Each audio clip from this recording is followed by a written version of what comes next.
Santiago 5:13-18. Mayroon ba sa inyong nagdurusa? Manalangin siya. Mayroon bang masaya? Umawit siya ng papuri. May sakit ba ang sino man sa inyo? Ipatawag niya ang matatanda ng iglesia at kanilang ipanalangin siya at siya'y pahira nila ng langis sa pangalan ng Panginoon. Ang panalangin na may pananampalataya ay magliligtas sa may sakit at ibabangon siya ng Panginoon. At kung siya ay nagkasala, siya ay patatawarin.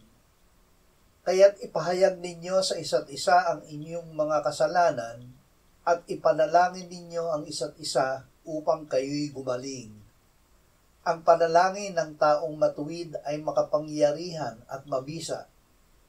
Si Elias ay isang taong may likas na gaya rin ng sa atin at siya'y taimtim na nanalangin upang huwag umulan at hindi umulan sa lupa sa loob ng 3 taon at 6 na buwan.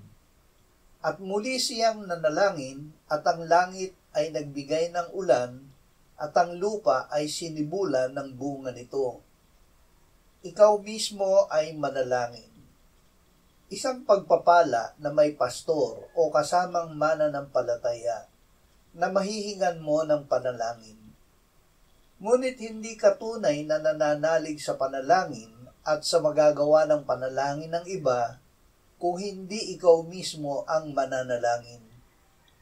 Ikaw mismo ang dapat na lumapit at makipagdiig sa Diyos.